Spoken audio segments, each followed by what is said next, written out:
We are so excited today because we have our very first ever guest on the So About Last Night podcast. It's our 4th episode, so we are, We're already getting this thing going, and we could not have picked anyone better to have as our first guest, the one and only, the Hollywood medium, Tyler Henry. Tyler, thanks so much for joining us. Well, thank you for having me. I appreciate it.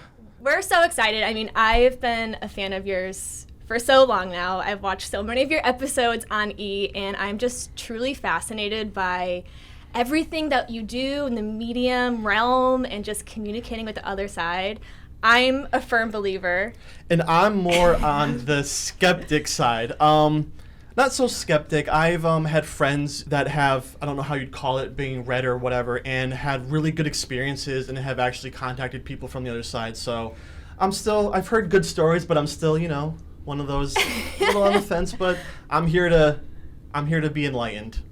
Oh, I love it. Well, I think it's very important to always retain our critical thinking skills, and it's really kind of why I put such an emphasis on validation in readings. When someone does a reading, they have to be able to come up with information there's no way they could know. So that's kind of, to me, in essence, like the proof's in that pudding. Yeah, exactly. For sure. So just for basics, for people who might not know who you are or what you really do, can you describe in your own words what you do as a medium or as a clairvoyant? Sure. So as a medium, I basically just relay information intuitively. And that can be about a number of things, ranging from situations that are going on in a person's personal life to situations involving people that they've lost or people who have died. But clairvoyance is really kind of the way in which I receive information. Clairvoyance is a French word that means clear sight. So it basically is just the way that an intuitive person might receive impressions, usually as strong mental images. Sometimes it'll kind of feel like a memory that hasn't happened yet. But basically, a clairvoyant just has to take any kind of subtle changes in their mind and in their mind's eye and interpret it in a way that makes sense and can be validated. Cool. So, I mean, I've heard you say that it's not necessarily a gift. It's more of an ability of what you have. Is that something that can kind of be taught, or is it an innate ability that you were born with or something like that? I think certain people are more predisposed to intuitive thinking, some more than others. And I think, we all have an intuition. If you look at the word intuition, it means inner tuition, inner knowledge. So I think everybody can relate to that on some level, even if you're not like Madame Cleo.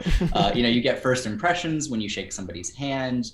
Sometimes you'll go into a space. And I think most of us can admit we probably get a vibe or at least a feeling of certain environments that might differ from others. And I think that's a very intuitive process, but people very often overlook that. So I do think it can be refined within reason, and some people more than others.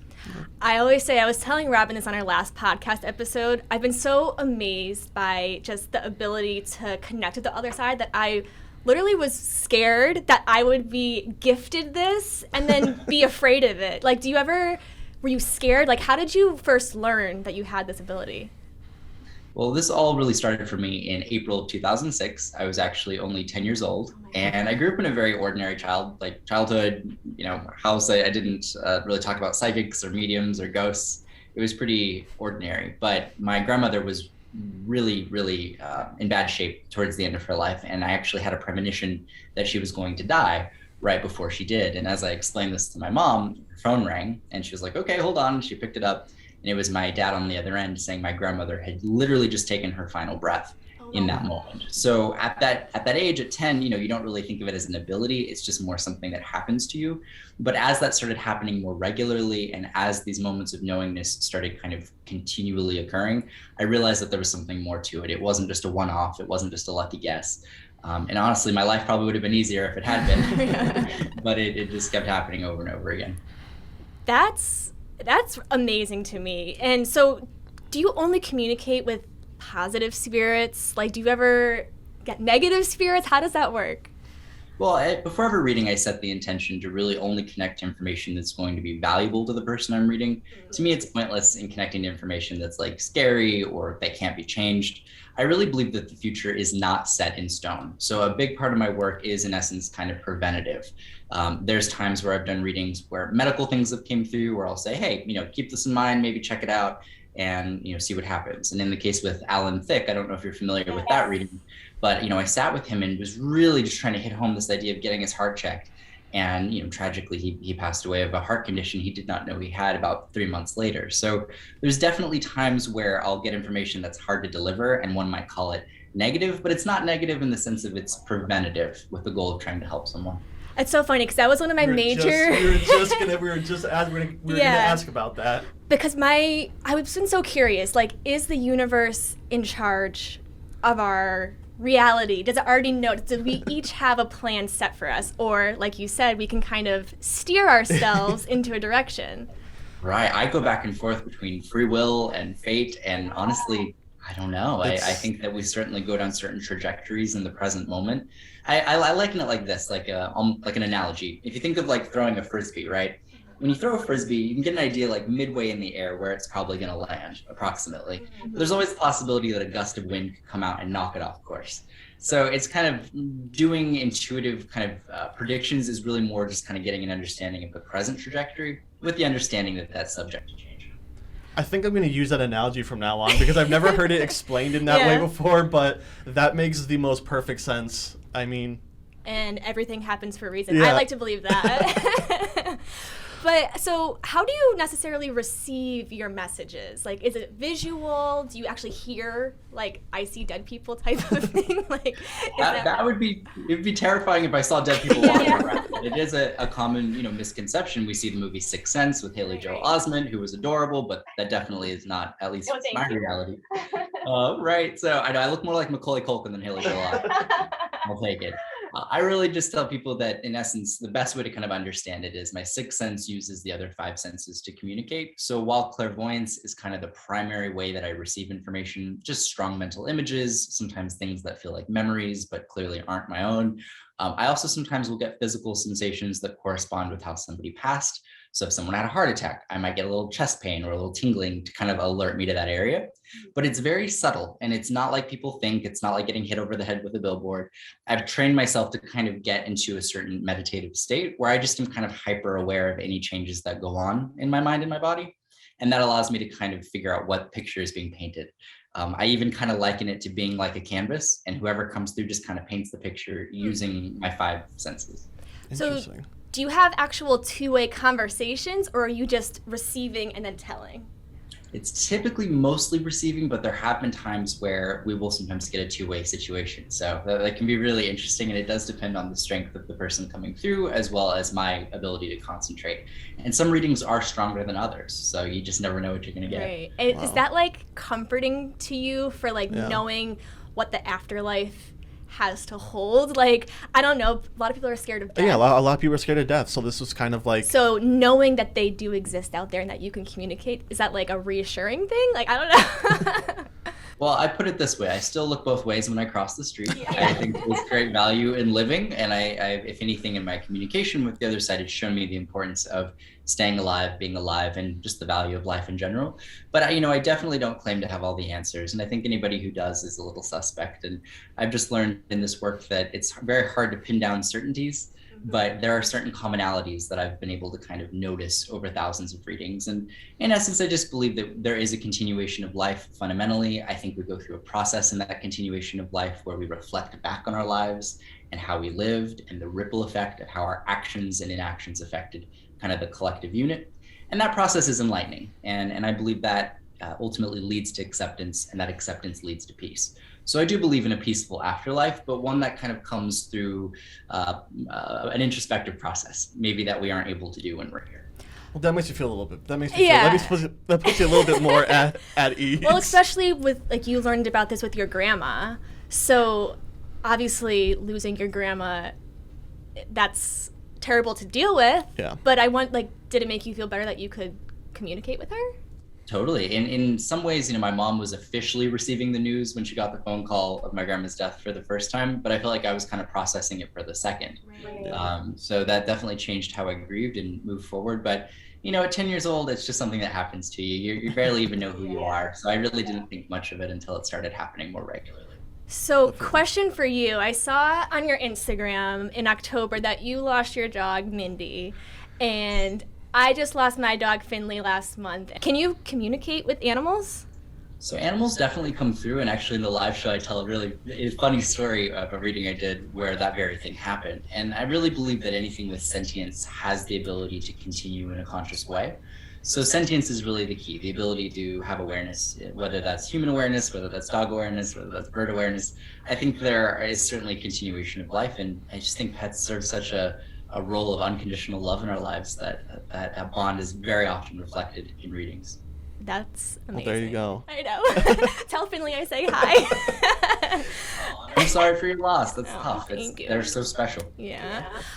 So I kind of want to talk about your process and your show. So on your reality show, you do a lot of scribbling, and like, how do you get into that space? Because I'm sure it's not an easy just Yeah. sit down and let's get to it. I'm sure there's a process behind the whole thing. Totally. And I think it's important to have a process to kind of bifurcate when I'm working and when I'm not, so that I have something that I can do to kind of turn on. And then when I'm not doing it, actively turn off. So scribbling is just really not that dramatic of a process. It's just repetition. In almost all religious practice, you'll see repetition as being a component, whether it's, repeating the rosary beads if you're Catholic, or the rosary rather. There's a lot of elements of repetition, even going back into like Buddhism with, Tibetan singing bowls, and that definitely can create a conscious shift into an altered state of mind, of which I have to get into to do my work. So scribbling is kind of my way of tuning out my environment and kind of tuning into that kind of necessary different headspace. And it seems like a lot of times you kind of have like a visceral reaction, like you sweat. Like, does it take a toll on you, on your body? What is it like? It does, specifically when information comes through physically. Pain can be very difficult to deal with, but as I've kind of grown in my ability, I've been able to receive more kind of visually or just through a knowingness. So that has helped. In season 1, I think I took on a lot more physically. I did a reading with Nene Leakes from the Housewives of Atlanta, where I brought through a loved one for her who died of a kidney problem. And I almost had to stop that reading. It was one of the first we had ever done on the show. I did over 200 over the 4 seasons of Hollywood Medium, and that was one of the most difficult. But as time went on, you get used to it, and you just get better. Just, I think, as you guys can relate with interviews, you just kind of refine what you do, and it becomes less difficult. And then, getting into it, what is it like after the interview or after the reading, and then coming down, and then the days after? It can't just like turn off and you're good. I'm sure there's a little bit of come down to that. For sure. I would say, in a reading, it's important that I be able to get out all the information that I feel is being kind of impressed upon me, so to speak. I call these feelings impressions because they really are just that. They're impressions that I have to take and then kind of deliver. And in a reading, there usually comes a point where I'll feel kind of relieved. I'll feel like I kind of got everything out, and then I can quit the reading. But there are times where I'll have stuff that hangs on, or stuff that I didn't say initially that will come back, the next night. So it definitely is kind of a dance between letting go of the previous reading and preparing for the next. So this isn't your just like on and off easy job. Like, you have a process. It's not a 9 to 5. You come in, you sit down, you punch in, and Exactly. You definitely take your work home with you. Yeah. So your show, you've done 4 seasons so far, and E is just like, that's my world. So I'm obsessed with everything on E, and obviously you've read like the Kardashians. You've read huge names. Yeah, one or two. A lot of reality people from the sports world, all different characters. But what I've loved about that is just touching on those different demographics. I wasn't a big reality TV person when I started, ironically. So it was really interesting to get to just connect to the different. How did you even get into having your own reality show? Yeah, so I actually graduated high school when I was 16, and I really just wanted to become a hospice nurse. So I knew I had this ability by that time, and I felt that hospice would probably be the best way to apply my ability in a way that was still private and I could still live a normal life. And so I started going to college and, just taking the very basic classes. And before I knew it, I had been doing readings just kind of on the side through word of mouth. I didn't advertise, and I was just inundated with requests within about a year. It's one of those things where if you can really talk to dead people and you give somebody that experience, they're going to tell everybody they know. Yeah. I'm sure the word of mouth. Yeah. Yeah. It literally had people coming to my front door, leaving notes. So my life changed from 16 to 17, just in a way that I could not have even predicted, so to speak. So that's a young age to have your life completely turned upside down. Yes, yes. So from there, it evolved, and I still don't drive. I don't have a driver's license. Oh my God. My mom would drive me to LA and go to events on the weekends, and from there one thing led to another. But in getting the show, I had to prove myself to not only executives but executives' families, and they would pull random people off the street, and they were like, just read this person and do your thing, and then I'd have to do it, and I really kind of got put through the ringer, but I think it was important. Yeah, I mean, I'm sure they had to test the validity, but I'm sure there were a lot of selfish reasons for reading too, because they were probably like, yeah, go read this person, not because we don't trust you, but we want a reading. Exactly. Absolutely. I had to pay my dues. So do you have anyone that was your favorite to read, or do you ever get starstruck? Yeah. Oh, absolutely. Especially early on in the show. RuPaul was one of my favorites, just from a personal perspective. Right. Ronda Rousey was actually one of my all-time favorites also, because when we think of her, that's a strong person who Strong woman. has a very tough exterior. And it was just really amazing to be able to kind of get past that and see that vulnerability. And there was a lot of really necessary healing that happened there. So those to me are really the most gratifying. It's really not whether someone's an A-lister or a D-lister or whatever. It's more about the need and meeting that need. And when I can leave a reading feeling like I really did some good, that to me is what makes a reading special. So is there anyone that you're like dying to read from a fan perspective, like anyone that you just love?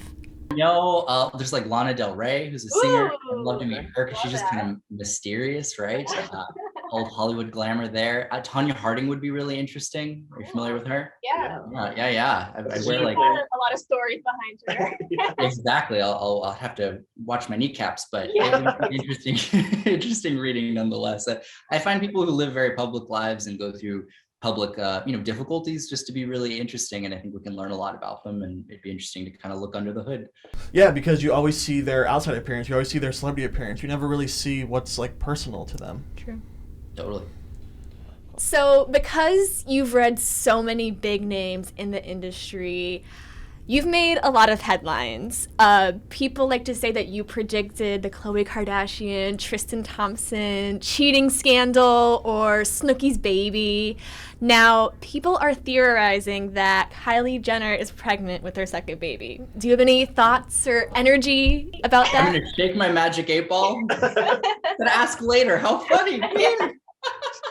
But to that point, say you wanted to tap into someone that isn't currently with you. Can you do that, or do you really need to physically be with someone to sense that energy? It really helps if I'm in the presence of somebody, and I'm big on consent too. I mean, the nature of my job is very intimate, very private, and the details that come out can sometimes be surprising. And so I'm big on, just as in life, you would ask permission to connect to somebody. The same applies with the nature of what I do. I really only kind of tune into people if they're asking for my help. In part because it's just less of a headache for me. Well, with COVID, how has that really affected what you do? Are you able to read virtually? I can, and I actually began recently filming a new series that'll be coming out early next year. And yeah, a big component of that was actually reading sometimes up to 40 people all on a screen, all from different parts of the world. And having to test my ability and see if it works virtually. And it was really interesting. I can't wait for you to see. Oh, so the new series covers virtual. It does, and just reading everyday people. So I traveled the country actually, and this whole new series is not celebrity based. I basically have gone down the list of the 300,000 people that have inquired since season 1.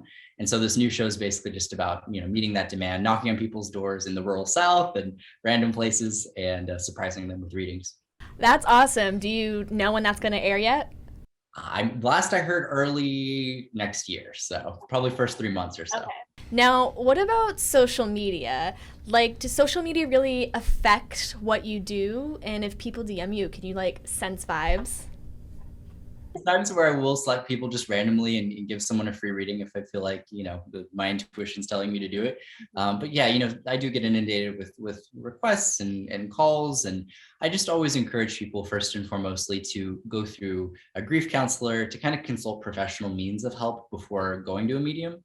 Because, people are in a state of loss. And when we're going through grief, it's a very difficult time to be in. And I think it serves people to go through those kind of more traditional means of healing before going and getting a reading, because I've found that really people get more out of the experience when they've had some time to kind of process and accept the physical component to loss. I always say that readings are not a cure for grief.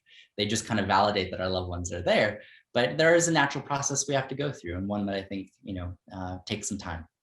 So I feel like that puts you a little bit more of like an ease to go through the proper channels and to just not jump into something like this. Yeah. So I want to talk a little bit more about like COVID and quarantine. Obviously, that was a time of loneliness for a lot of people, and there was a lot of unfortunate death involved.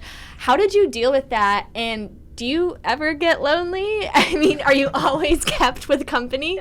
I genuinely never feel truly alone, which is such a trope, but it is true. I really don't deal with much loneliness. But I mean, really through the pandemic, I think we've all gotten an insight into what it means to, be held up in our house and having to process mortality and kind of step back and look at the bigger picture.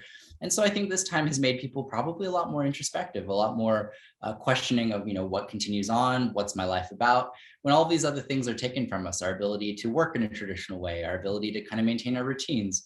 We really look back at ourselves and what we want out of life and what we hope to get. And I think that can be beneficial. So I hope people have taken this time and made use of it to really look at what they want in the long run.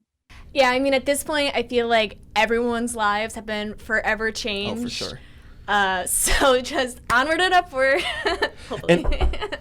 And I mean, speaking of COVID, you were supposed to perform here in June of 2020. We started promoting you back in 2019, and it finally got rescheduled to this coming Sunday. And what is it like to perform in a big theater as opposed to sitting across from somebody one-on-one? It really is the same process that I do on one-on-one readings, but on a much larger scale. And admittedly, there's a lot more pressure. When you're standing in front of 2,000, 3,000 people, I kind of just have to go with the strongest impression. And so in a live event, as you'll see, it really is a two-part show. The first part, I just kind of explain what got me here so that people can kind of contextualize their experience. And then the second part, I just go out into the audience and do as many readings as I can in the time that I have. The last show I did, I actually I went over the time, and the venue was like, Tyler, wrap it up. But I love it. Once I get going, I don't want to stop. So, I try to do as many as I can. It does vary anywhere from like 10 to 20 readings in a live show. Oh, wow. That's a lot. That's more than I thought. Yeah, that is. And do you just have a million people trying to contact you at once? Like, how do you prioritize that? A great question. I just go with the strongest impression. And sometimes that's, generally tragic passings will be a little bit easier for me to connect with because they're more obvious versus, if someone passed away and spent a long time in bed, I might not, that's a little bit more vague. But there are times where those types of passings will come through just as strongly as a tragic passing. So I just kind of have to go with where I'm led. And one thing I've learned in this work is I really have no control over what comes through. I can't dial direct. So I just have to go with kind of where I'm led. And it can be really, I'd say challenging on some level to go from that place of faith to trust. And I think that's something that I've learned in now doing over 60 live shows. I kind of gotten to a place of like, well, I hope that works out. I hope something comes through to, I know something's going to come through. I have that trust. So it definitely has taken some work to get there. Well, here at Foxwoods, we have over 9 million square feet, and there are thousands and thousands of people that come through our door every day. And we're on the Mashantucket Pequot tribal reservations. So there's just a lot of rich history here and a lot of spirits. How do you deal with that? Is it overwhelming? Yeah, it's kind of whether they're living or past, any area where there's a regular, kind of a revolving door of people can be really intense. Highways, Times Square. You definitely thought about. Yeah, I don't want to go to Times Square for other reasons, let alone spirit. Exactly. Yeah, so it definitely is a lot, but good vibes. Yeah. And also with the live shows, do you invite skeptics, people like me that are kind of on the fence to your shows to kind of not prove them wrong, but to kind of show them what your abilities are? Yeah, I mean, do you invite skeptics to come, or would you rather them stay away? Totally. No, I love it. And I think one of the interesting things, even in my last show that I did, the last reading I did, I went to a woman and she stood up and I said, oh, they're having me bring up Michael and he's living. And I was like, who's that? And she said, oh, I don't know. And she just said, I'm a skeptic. I'm here. And I don't know if I really believe in this. And I'm like, no, okay, I don't really care about that. Who's Michael? Who's Michael? And it ended up being her husband, but it took her way longer than you would think to remember that her husband's name was Michael. Oh my God. So you get all different sorts of people that come. And I encourage all people of all different beliefs to be there. I think for me, what really seals the deal is when things come through that are only known between the person that's passed and the person that's receiving the reading. these things are often inside jokes, people's last words. Sometimes I'll even get intuitive impressions on what somebody was doing at their house before they even showed up. So that's so much more than what can be Googled or can be researched. And I think people should think critically and know what's out there about them, for example, like on the internet. But it's really the details that nobody knows that substantiates the connection. And I think it's why, I'm known for what I do, because it's just kind of chilling. So Robin and I work on the social media team here at Foxwoods, and we know all too well about the social media trolls, all the hecklers, and the negative elements that come along with social media. How do you deal with that? Because clearly there are a lot of skeptics and not nice people out there. Well, I expect it. I think anything ideological, you're bound to get polarization. Politics, religion, and what I do does in essence fall into that kind of second category. So yeah, you're definitely going to get a variety of opinions. I think it's important to think critically. I think skepticism is important within reason. I think, not to get too deep, but nowadays we see vaccine skeptics, we see climate change skeptics. So skepticism does not necessarily equate to intelligence. It just means one is doubting. But I think it's important to just have an open mind. And the goal is just to bring up those validating details that really just can only be known between you and the person that's passed. Yeah, exactly. So if you had to rework your live shows in any way because of COVID? Yeah, I mean, we definitely rely on the local mandates of wherever we're going to make sure that depending on where we're at, there's enough space and we're making enough room and instilling all the protocol. But yeah, it's definitely been a headache to have to kind of navigate all that. But we always want to make sure people are safe. Now, because you're on the So About Last Night podcast, Tyler, we want to know, so what'd you do last night? What did I do last night? I'm in the process of selling my house, so and buying a new one. So I was waiting for the person that I'm just gonna buy this house from to get back to me on whether they accepted my offer. So I was up all night last night. So when you're buying a new house, do you have to go and sense the energy and really feel the vibes? Funny enough, I'm really not superstitious, which surprises a lot of people. You would think energy, but really, I mean, yeah, most places don't, have a bad vibe. More places have a good vibe than a bad one. So, I just kind of more normal than you would think in that process. Can you tell if somewhere's haunted? Very few places seem to be haunted. I found investigating, restaurants, bars. I've gone to a number of places to kind of check it out myself. People will contact me and say, hey, I have a ghost here, come look. 95% of the time, it seems to be kind of a marketing gimmick for people to want to have people come to their hotel or come to their restaurant. So that definitely tends to be the case. I do believe in hauntings. I think it's possible, but if it were as prevalent as people think, I think we'd have a lot more. Well, Tyler, you will be here at Foxwoods at the Premier Theater this Sunday. And tickets are still available. So if people are interested in coming out and seeing your show, how can they get tickets? Yes, so my website, tylerhenryhollywoodmedium.com, has my full tour date and schedule and tickets available. And it is a mouthful, but that's where all the dates are. Well, Tyler, we are so excited for Sunday, and thank you so much for joining us here today. I feel like I could have asked a million more questions. Yeah, this interview could have gone on for hours. Yeah, I mean, everything is so fascinating, but we will let you go. We know you're busy. But I'd love to talk again, and thank you for your time today. I feel honored being the first. Yes, thank you so much. Bye. Bye.